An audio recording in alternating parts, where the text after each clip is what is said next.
क्यों नहीं इन सारी बातों पर अमल किया जा रहा है, समझा जा रहा है? कब समझ में आएगा आखिर? कितने बलिदान लोग इस शिक्षा सुधार के आड़ में मिस्टर एससी के पाठक, कितने बलिदान चाहिए?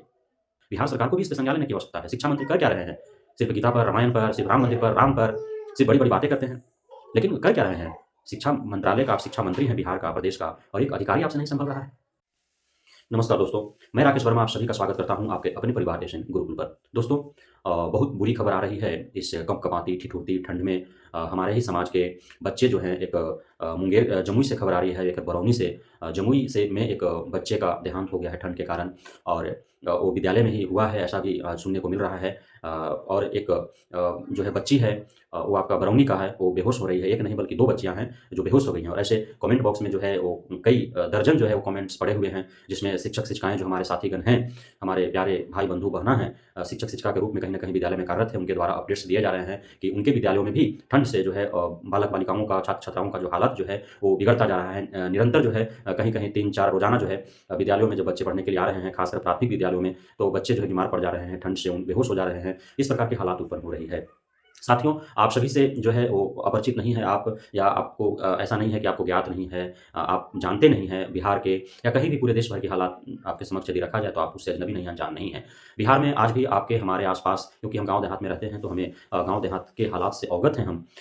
गाँव में बहुत सारे ऐसे परिवार हैं, माता-पिता हैं, जिनके पास जो है अपने बच्चों को जो है जूता-मोजा की बात तो दूर की बात है, चप्पल भी बहुत लोगों के पास लेने के नहीं है। बहुत सारे बच्चे आपको दिख जाएँगे इस कपकपाती, ठिठुरती ठंड में बिना चप्पल के खाली पैर वो जो है वो जाते हैं। उनके पैरों में पैजामा नहीं होता है, उनके शरीर पर जो है स्वेटर नहीं होता है, कोई ऊनी ऊनी वस्त्र नहीं होता है, कानों में बाँधने के लिए उनके पास कोई स्कार्फ नहीं होता है, कोई मफलर नहीं होता है, कोई टोपी नहीं होता है। तो ये सारे हालात हैं, और ऐसा नहीं है कि सरकार को पता नहीं है, या फिर जो हीरोपंती दिखा रहे हैं कि कोई पाठक साहब जो निर्मम, निष्ठुर और निर्दयी बने हुए हैं, उन्हें इन हालातों से अवगत नहीं है। आखिर वो विद्यालयों में जा रहे हैं, खुद को दिखा रहे हैं कि हम धरातल पे काम कर रहे हैं, हम जो है एसीएस हैं तो क्या हुआ, हम ऑफ़िस में नहीं, हम जो है विद्यालय जा करके जो है धरातल पर वो जा रहे हैं, तो क्या देख रहे हैं विद्यालय में भ्रमण करके। जहाँ जा रहे हैं वहाँ से प्रधानाध्यापकों को, अध्यापकों को बदतमीज़ी के साथ बात कर रहे हैं, अपने अधीनस्थ जो अधिकारी पदाधिकारी हैं उनके साथ बदतमीज़ी कर रहे हैं, तू-तड़ाका कर रहे हैं। सिर्फ़ यही तो देखने को मिल रहा है। कहीं किसी को डाँट, किसी को लपट, किसी को तू-तड़ाका, किसी को कुछ भी बोल दे रहे हैं, इडियट तो कहीं कुछ, तो कहीं कुछ। यही तो दिख रहा है उनका संस्कार और उनका जो है शिक्षा, यही दिख रहा है। बाकी और धरातल पर तो कुछ दिख नहीं रहे हैं। इससे विशेष जो है सकारात्मक जो है परिणाम निकल नहीं पा रहे हैं। और फिर भी यदि हम जो है सराहना करते हैं कि यदि कुछ सुधारात्मक कार्रवाई हो रहे हैं, यदि कुछ एक्स्ट्रा क्लासें चला करके जो उसमें कमज़ोर बच्चे हैं उनको यदि लाभ पहुँच रहा है तो अच्छी बात है। लेकिन मौसम का भी ख्याल रखना चाहिए। जिस प्रकार गर्म जो लहलहाती, तपतपाती जो गर्म होती है, उसकी वजह से जिस प्रकार बच्चे बीमार पड़ते हैं, शिक्षक-शिक्षिकाओं को समस्या उत्पन्न होती है आने-जाने में, पढ़ने-पढ़ाने, रहने-ठहरने में, उसी प्रकार कँपकपाती, ठिठुरती ठंड में भी परेशानी होती है। इसका भी ध्यान रखना चाहिए। प्रत्येक वर्ष आप देख पा रहे होंगे कि जहाँ भी अत्यधिक ठंड होती है, कुहासे गिरने लगते हैं, बादल छाए रहते हैं, तो उसमें 2-4 दिन, हफ्ता दिन जो है ठंड के दिनों में छुट्टियाँ देखने को मिली है आपको नवंबर, दिसंबर या जनवरी माह में। लेकिन इस बार ऐसा कुछ भी आपको देखने को नहीं मिला। और जिसका परिणाम आपके सामने है कि जो है वो सैकड़ों बच्चे जो है बेहोश हो रहे हैं, और दर्जनों बच्चे जो है उनकी मृत्यु हो रही है।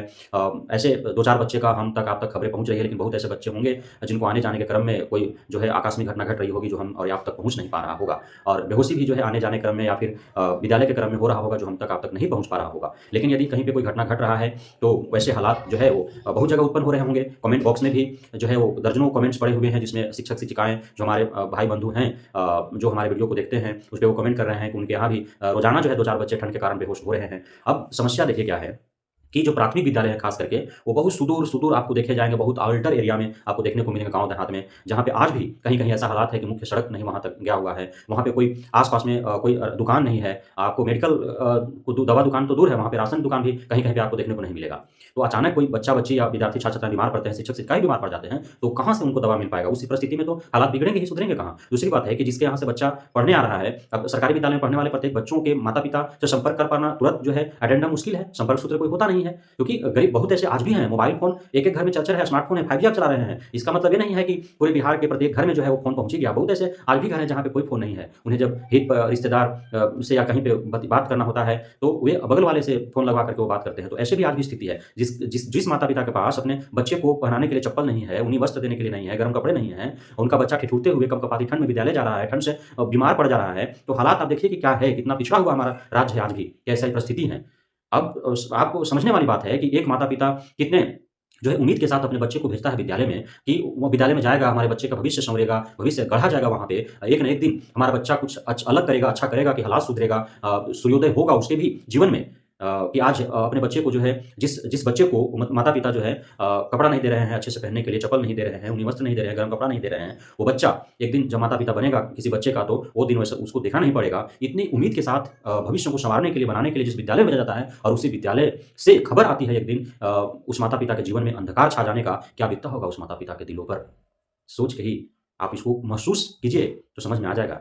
आपका दिल द्रवित हो जाएगा, आँखें नम हो जाएगी, आँसू रुकेंगे नहीं, नींद नहीं आएगी आपको, न चैन आएगा आपको। ये समस्याएँ हैं, इसीलिए मैं बार-बार कह रहा हूँ कि जो के पाठक हैं, ये निरंकुश हो गए हैं, निष्ठुर हैं, निर्मम हैं, निर्दयी हो गए हैं ये।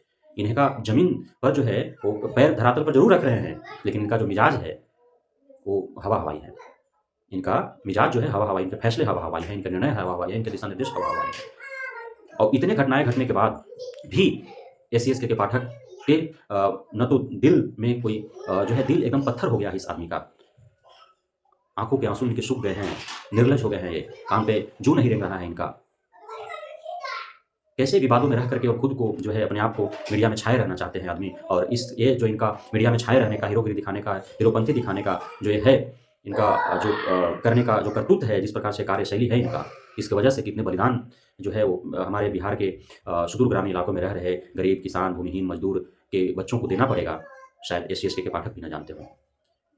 अभी एससी-एसटी के पाठक को इन सारी समस्याओं को संज्ञान में लेते हुए और जो भी वो दिशा निर्देश दे रहे हैं, उस पे सुधार और संशोधन करने की आवश्यकता है उन्हें। बिहार सरकार को भी इस पे संज्ञान लेने की आवश्यकता है। शिक्षा मंत्री कर क्या रहे हैं?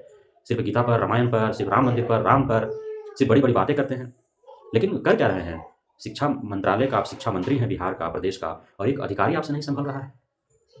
आप उस अधिकारी का जो निर्देश दे रहा है, जिसके कारण ये सारी घटनाएँ घट रही हैं, क्यों नहीं इन सारी बातों पर अमल किया जा रहा है, समझा जा रहा है? कब समझ में आएगा आखिर? कितने बलिदान लोग इस शिक्षा सुधार के आड़ में मिस्टर एससी-एसटी के पाठक, कितने बलिदान चाहिए? अभी बहुत सारे छात्र-छात्राएँ जो हैं, हमारे छोटे भाई-बहन, उन लोगों का जो है हालात बिगड़ गया। वो जब तबीयत खराब हो जा रहा है उनका, आप तो सीधे उनको कहाँ भेजेंगे? घर पे भेजेंगे। और जब तबीयत खराब हो जा रहा है, वो घर पे जा रहे हैं, जिसको लिए जब कपड़ा वो नहीं दे सकता है अपने बच्चे-बच्चियों को, जब वो चप्पल नहीं दे सकता है पैर में, जब वो एक टाइम खाना तीनों टाइम सही से नहीं खिला सकता है, बीमार पड़ने के बाद वो इलाज कहाँ से कराएगा? तो आपके पास तो ये फैसिलिटी है नहीं कि हाँ, विद्यालय में जब किसी बच्चे का विद्यार्थी का जब तबीयत खराब हो जाता है, तो उसको जो है सरकारी खर्चे पर जो है मेडिकल फैसिलिटी दिया जाएगा। ऐसा तो है नहीं। तो कब आखिर सुधार, क्या सुधार आप कर रहे हैं? सिर्फ़ 12 घंटा काम करा देने से शिक्षक-शिक्षिकाओं को, छात्र-छात्राओं को हार्ड वर्कर नहीं, स्मार्ट वर्कर बनाओ।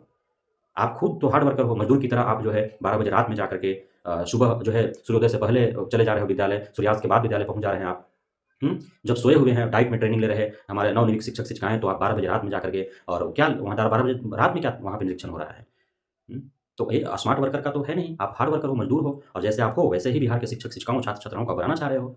अधिक से अधिक समय से कुछ नहीं होगा, कम समय में अधिक कार्य करने से होगा, उस प्रकार आपको ढालने होंगे। वैसी कोई व्यवस्था बनाइए ना साहब।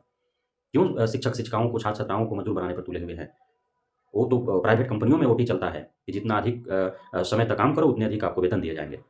उसी प्रकार आप एक मज़दूर की भाँति शिक्षक-शिक्षिकाओं, छात्र-छात्राओं को भी बिहार के छात्र-छात्राओं, शिक्षक-शिक्षिकाओं को भी उसी रूप में आप ढालना चाहते हैं क्या? क्या मज़ाक बना रखे हैं आप मिस्टर एससी-एसके के पाठक? सुधर जाइए साहब और आप जो भी दिशा निर्देश आप दे रहे हैं, उसको थोड़ा-सा समझ लीजिए।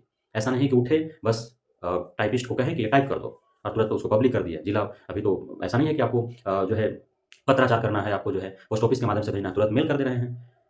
जो सोचे वो आपको टाइप करवा दिए और उसको मेल करवा दिए।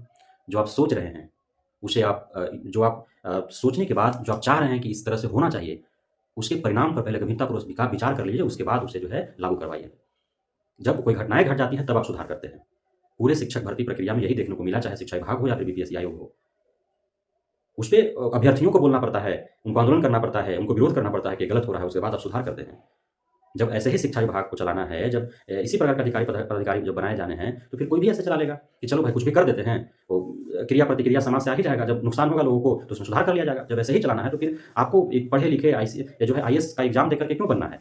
किसी को उठा के बना दो फिर, जब ऐसे ही चलाना है तो। वो तो कोई भी कर लेगा ना, कुछ भी जो है निर्देश दे देगा और जब उसके समाज से नकारात्मक प्रभाव जब पड़ेंगे, उस पे जब विरोध होने लगेंगे तो उसके बाद जो है जब देखेंगे कि नुकसान हो रहा है इसे, तो उसमें सुधार कर लेंगे। फिर क्यों कि हमें के पाठक ही चाहिए, कोई भी चला लेगा भाई ऐसे जब चलाना है तो। तो इन सभी जो मुद्दे हैं, इन पर गहनता से विचार करने की आवश्यकता है। बिहार सरकार के जो मुख्यमंत्री हैं नीतीश कुमार, उप मुख्यमंत्री तेजस्वी यादव जी, आप सभी को संज्ञान लेने की आवश्यकता है। शिक्षा मंत्री साहब संज्ञान लेने की आवश्यकता है। और नहीं तो यदि हम इन सारी घटनाएँ जो घट रही हैं, उसका ज़िम्मेदार यदि शिक्षा मंत्री प्रोफ़ेसर चंद्रशेखर जी एवं एससीएस शिक्षा विभाग के एससी-एसटी के पाठक को ठहराते हैं, तो इसमें कोई अतिशयोक्ति नहीं है। क्योंकि उनके दिशा निर्देशों के कारण ही, उनके गलत नीतियों, उनके गलत निर्देशों के कारण ही इन सारी घटनाएँ घट रही हैं। बहुत बहुत धन्यवाद आप सभी साथियों का, और हम उम्मीद करते हैं आपसे कि हमारे द्वारा जो भी मुद्दे उठाए गए हैं, इन्हें आप अधिक से अधिक इस बात को जन-जन तक पहुँचाएँगे और इतना शेयर करेंगे कि ये बात जो है एससी-एसटी के पाठक, प्रोफ़ेसर चंद्रशेखर, मुख्यमंत्री नीतीश कुमार, उप मुख्यमंत्री तेजस्वी यादव तक अवश्य पहुँचे, ताकि उन्हें समझ में आए कि उनके गलत नीतियों, निर्देशों के कारण क्या कुछ घटनाएँ घट रही हैं, क्या समस्याएँ उत्पन्न हो गई हैं, कितने जो है वो अनियमितताएँ और गड़बड़ियाँ हैं उनके दिशा निर्देशों में। ये सारी जो है तथ्यात्मक रूप से पहुँचना चाहिए उनके समक्ष। जय हिंद।